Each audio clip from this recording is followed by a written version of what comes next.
people are the most important thing. Just surround yourself with great people and the right team, and then everything is possible.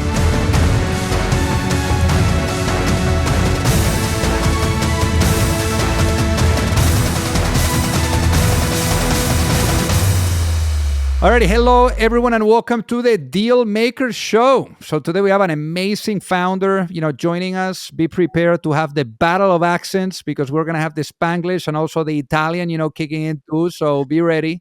But again, we're gonna be learning a lot, on the building, the scaling, financing. I mean, they have something exciting to announce today. There's a lot of generative AI, talk going on. Our guest today, he's been at it. He knows it very well before it even became trendy as it is today.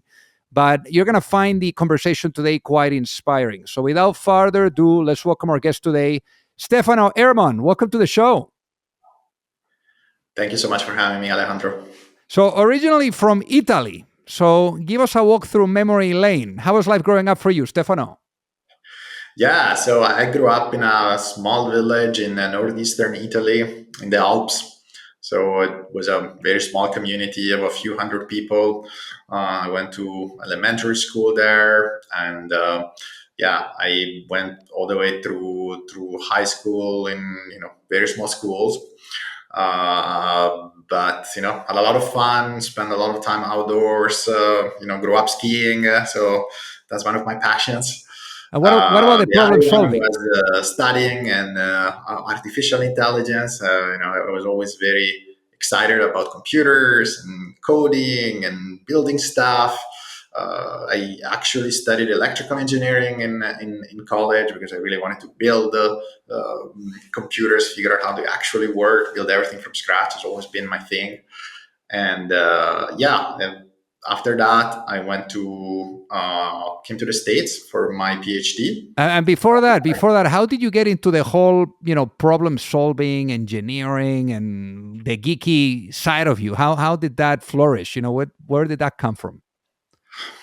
I don't know exactly. My dad, I think, was also very into science, very much into like doing experiments, and we would have a lot of fun and like doing chemistry stuff and building things. So I think it's just something that I grew up in, and always got me interested, like building with my hands, building stuff from scratch. I don't know where it came from. I think from my dad, but I'm not really sure. So you studied the college there. I mean, you did engineering in Italy, and it's interesting because Italy is very similar to Spain, where I'm from, where ultimately coming to the U.S. is a really big deal. I mean, just like in Spain, people in Italy they live with the parents, for quite a while too, no? And at what point do you decide, hey, I think maybe it makes sense for me to take a look at what's going on in the U.S. and go to do my PhD, there? Yeah, that was actually by luck. So when I did my master thesis in Italy, I worked with a professor, Gianfranco Bilardi, and he had actually studied in the U.S. He had been a professor in the U.S. for a while at Cornell University, and he was the one that kind of like opened my eyes and told me that the the most exciting research is happening in the US. Like, if you really want to be at the forefront of something, you've got to go to the US. And I had never been in the US. I had never traveled to the US before, but I just applied to a bunch of PhD programs. I did my TOEFL. I did the kind of like the English test. I did my GRE. I did all the things that I had to do and just applied to a bunch of places. And luckily I was admitted. I don't know if I would be admitted again today. Like now it's so hard to get into a PhD program, but I think back then it was a little bit easier. And eventually, I got into a few places, and I decided to go to Cornell just because, my advisor had been a professor there. He was telling me good things about the program. And the time I took the plane to the U.S., that was my first time in the country, and then I landed in Ithaca, New York, and I started my PhD. So obviously, we're going to talk about now what you're up to with your business. But I wanted to ask you, obviously, after doing the PhD, you got into this academia path. I mean, what really got your curiosity, wanting to go after that, to Stanford, and really following that track? What really sparked that chapter for you? Yeah, I've always been very curious, and I know I always want to learn. I want to learn more. I want to try to figure out, how to do things myself, how to solve problems that nobody has ever solved before, whether it's like from puzzles all the way to computer games, all the way to math problems. Like I always want to solve them. I like challenges, and the research has been amazing for me because there's no shortage of very hard problems that nobody has ever solved before, and that has always been my passion. That's what gets me excited. And specifically, I've always thought that artificial intelligence is probably the biggest problem that humanity has ever worked on. I mean, what's more important than building a machine that effectively imitates human intelligence, right? That is probably the ultimate kind of like research question. So that's I've always gravitated around kind of like neuroscience, understanding how the brain works, understanding what is intelligence, figuring out how to build something that is as intelligent as a person. That's always been kind of like what has fascinated me since basically high school. Out of curiosity, based on everything that and that you've been exposed to, I mean, you were alluding to it. What is intelligence? Like, how would you describe it, in a non-technical way for all of us, in a way that we get it? Yeah, it's very hard to define, right? That's the thing, and there is the saying in in the field where we say, if it works, it's not AI, right? So it's almost like you always keep shifting the goalpost, and I think probably the most natural definition is it's kind of like the imitation game, right? So if you basically cannot distinguish this machine, this artifact, this artificial intelligence from a person, then you've probably achieved your goal. So whether it's communicating it with this entity, or whether it's getting this entity to do work that the way a person would do it, or create economic value. There is many different kind of like ways to think about it, but ultimately I think it has something to do with building something that is quite similar in terms of the way it behaves, the way it performs, the way it generates value, compared to a human. And in Stanford, you were there for 10 years. I mean, that's a hell of a lot of time, right? And I'm sure that you had a blast. So that's why you stayed there for quite a bit. But we're talking about being there a professor in one of the most renowned universities, and also in one of the universities where some of the biggest innovations and companies have been built. How was that experience for you as well, of being exposed to all of that and just being in it? It's been amazing. Before coming to the Bay Area, I had not kind of like experienced this culture, like the startup, the entrepreneurship. Like it was not really a thing at Cornell. I think Cornell was much more academic, and people were not necessarily thinking about the implications, about the impact, about the business opportunities that all these technologies could lead to. Stanford has been completely different. Like the everybody is kind of like thinking about impact, how they can change the world. Whether it's undergrads or grad students or professors, it's kind of like the culture. It's it's what you feel the moment you are on campus. And it's been amazing. Like the energy that you see every day is just incredible. And I think initially I was not thinking about starting a business, about doing a startup, but after a little bit you just get into it, and then it's just contagious, right? You can't avoid it. I think everybody that spends enough time at Stanford eventually Was it like a ends big up of doing a a startup.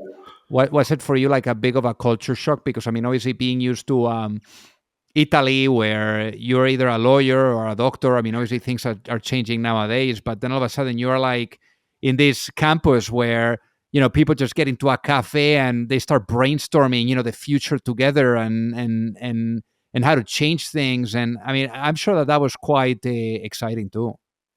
Yeah, very different. Very, but I mean, I love the energy. Like I love the this the way people think about like taking risks and thinking big. Like they're not scared about taking risks and trying new things and breaking things. Like I really love that the mindset. I love how people move quickly. They there's no red tape. Like the way like yeah, I mean, I grew up in Italy. Everything is so slow, so bureaucratic, so difficult to do everything, and it's just a different world. Like you can see why businesses and companies and startups and even researchers are so successful here. Like it's just like the perfect environment for innovation to flourish and And you're talking there about taking risks. So let's talk about taking risks. Let's talk about the risk of inception, right? Because for you now at this time, you were about 10 years there. And, that's a significant amount of time where you start to get comfortable, with, yeah. just the routine and what you're doing. So how did the whole idea of inception come to mind, or come across, your desk, and also that process, or the sequence of events that needed to happen for you really to want to take action and to make such a incredible shift in your career. Yeah, so as I mentioned, I've been at Stanford for about a decade, and I've always been doing research in AI. And more specifically, I've been working since the very beginning on what we used to call generative models, which is now called generative AI, right? And I was working on that before it was cool, and I still remember back in the day, like it was hard to get funding for this kind of research. People would not understand why we would ever want a model or some kind of software that can generate images or can write text. Like nobody understood why that even made sense. It was hard to publish papers. Like very different times, right? But I've always been passionate about it. I always felt that that is the way to take the next step. When you think about building real world AI systems, like you need to leverage as much data as possible, and you need to do it without any supervision because that's the only way to make things scalable. And so I was lucky enough that because I was so early in this field, my research group at Stanford made a few key contributions, technical contributions. Like we developed a bunch of algorithms and models that have been widely deployed and used in industry. More specifically, my group at Stanford basically invented this thing called diffusion models, which is the technology that is now used in pretty much every system that generates images, video, like the Sora models from OpenAI or the images for the Midjourneys, like all these systems that generate images and video. They're based on that core technology that we developed in my lab at Stanford in 2019. And since then, I've been trying very hard to get these diffusion models to work, not just on image generation and video generation, but also on text and code generation, the kind of things that you would normally do with a typical large language model like ChatGPT or Gemini or Claude. And what happened is that last year we had this big breakthrough in the lab where, for the first time, we were able to figure out a way to get diffusion models to work on text generation and at relatively small scales. So at the GPT-2 scale, so less than a billion parameter models, we were able to match the performance in terms of quality, but our models were way faster, like an order of magnitude faster than the typical model that everybody else is kind of like building on. And the reason is that if you think about a ChatGPT or a Gemini or Claude, they are all something called an autoregressive model. And what this means is that if you ask it a question, it will generate the answer one word at a time, right? And that's kind of like a structural bottleneck that you can't avoid. It's just very slow, it's very sequential, and that's why these models are so expensive and so slow. And we had this completely different approach that is basically built to be parallel, to take advantage of GPUs and TPUs, like parallel hardware. The neural network is not generating one word at a time. Instead, it's kind of like starting with a guess of what the answer should be, and then it's refining it in parallel by essentially being able to modify multiple words at the same time. And this is what enables these models to be so much faster. And I was so excited by the kind of results that I had to see, how far we can push it. And so I quickly realized that it was very hard to do in academia, just because of the resources that were going to be needed to train bigger models and get the kind of engineering teams and the kind of data to really build a production with that ready system. And so that's why I decided to start Inception, because I was so excited by the technical results, and I saw a huge opportunity. Right, everybody else, LLMs are at the core of the Gen AI revolution. Everybody's talking about LLMs, but under the hood, everybody's kind of like, all these LLMs are kind of like clones of each other. They're all building on the same technology, and we had something significantly better, right? And so I just saw a huge opportunity, and I decided to, do it the Stanford way, take the risk, and go all in and build it out myself. So I guess for the people that are listening then, Stefano, what ended up being the business model of basically the company of Inception? I mean, how do you guys make money? Yeah, so we spent the first probably 6 to 9 months of the company just developing the technology, basically purely R&D, scaling up the kind of like ideas that we had, and actually building a commercial scale diffusion language model. So earlier this year, we were the first in the world to release a commercial scale diffusion language model that we call this model Mercury.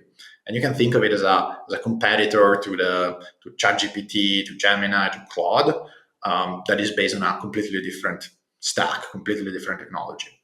And we're going to market with this diffusion language model. Our model is available through an API platform, and our business model is we are providing access to this model to enterprise customers and developers around the world who are building Gen AI applications on top of these diffusion language models that are much faster, much cheaper, and that's enabling them to deliver much better experiences in their apps, because the models are so fast, right? You don't have to wait so long to get high quality results. And so our models are already deployed in a variety of settings. We have a number of customers, including Fortune 500 companies. One use case that probably would resonate with a lot of your um, uh, viewers is, for example, code autocomplete and vibe coding. Like, everybody's using LLMs to get better, get faster at coding. Our models are really good at suggesting code completions, suggesting changes that you need to do to a code base, and they are deployed already in a variety of coding IDEs as the default model, because they deliver superior performance. Like, if you need to be able to give an answer to a developer very quickly, diffusion LLMs are the way to go. They're much faster, higher quality than competing auto-regressive models. How has it been to the journey of really landing, the developing like the right technology here? Because I mean, in the end, that's everything for something like this. Yeah, it's been a fun journey.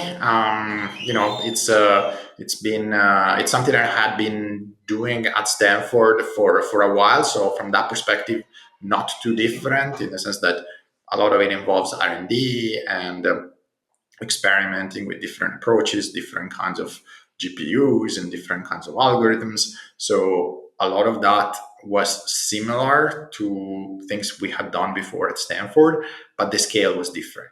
Like, it became much more expensive to run experiments. Just like the engineering teams that are needed to deliver this kind of results are bigger, and so it requires more coordination. And it's no longer just a single or a couple of grad students kind of like writing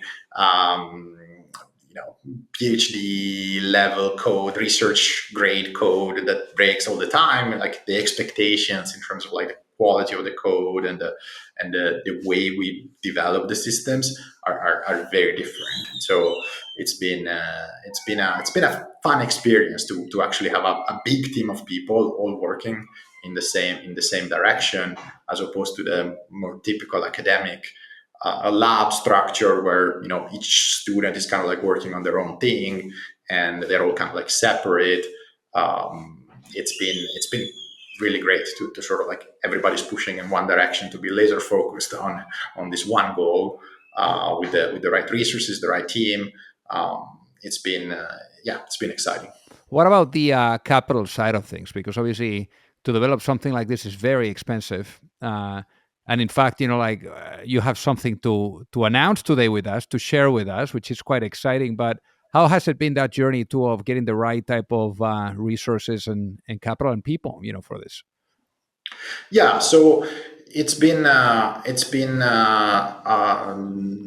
too difficult in the sense that I think, being at Stanford, I had a lot of connections with venture capitalists, and there's a lot of appetite for AI and generative AI, and we're very unique. Like we have this unique uh, value proposition. Like it's the kind of thing that we still love. There's some small probability that this thing will become huge, and so we were lucky to see a lot of interest in what we were building.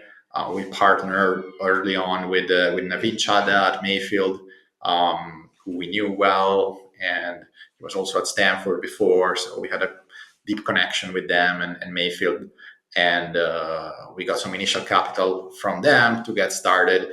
And then, yeah, we just announced a bigger seed round. We just raised $50 million from this round, a seed round led by Menlo Ventures, and with participation from a few other key VCs and strategics, including Microsoft, and Nvidia, Databricks, Snowflake. So a lot of top VCs and strategic partners are really seeing that there is a lot of potential in the technology that we're building, and they see a future where diffusion language models will become the standard for LLMs and generative AI solutions. That's amazing. Well, obviously, for the people that are listening, Naveen, an absolute legend. He's been on the podcast too. Ali Gotzi from Databricks, also on the podcast. So great people that you guys are surrounding, yourselves with. So well done. I guess when you're like getting this type of high caliber individuals, and whether it's also employees or even the customers that you're going after, in the end, they're all betting on a vision and on the future that you're living into. No? And I think that in that regard, if you were to go to sleep tonight, Stefano, and you wake up in a world where the vision of Inception is fully realized, what does that world look like? Yeah, it's a world where AI is available to and empowering every business, and AI solutions are fast, they're efficient, they are as fast as human thought, right? You don't have to wait to get an answer. Everything is immediate, everything is high quality, is robust, is reliable, and it almost feels like magic. At the end of the day, that's always the goal of any technology, that it has to feel like magic, and that I think is still missing, because things are slow, they're inefficient, they're unreliable. We're just not there, and I see a future where diffusion language models will enable us to have those kind of AI powered solutions everywhere. That's amazing. Now we're looking forward. I want to look back, but doing so with a lens of reflection. If, let's say, you're back at Stanford and you're there at that moment where you're like, am I leaving academia? Am I going into becoming a founder? What am I doing here? Let's say you're able to show up right there in front of that Stefano, and you're able to give that younger self one piece of advice before going at it with Inception. Well, what would you tell that younger, Stefano, of about a year ago or so, and why, given what you know now? I think I would say that you know people are the most important thing. Just surround yourself with great people, and the right team, and then everything is possible. I love that. One thing that I'd like to ask you too is, for the people that are listening that would really love to be able to learn more or to reach out and say hi, what would be the best way for them, Stefano, to do so? Yeah, please come to our website, inceptionlabs.ai. We there is that you'll find links to our platform if you want to use your models, if you want to build next generation AI solutions powered by the best in class diffusion language models. please come to our platform. There's a playground if you want to chat with our model. And we are hiring. We're actively growing the company, and so please visit our jobs section and apply to come and work on with us on what's going to be the future of generative AI. Amazing. Well, Stefano, thank you so much for being on the Dealmaker Show today with us. It has been an absolute honor to have you. Thank you so much for having me. Yeah, it's been really fun conversation.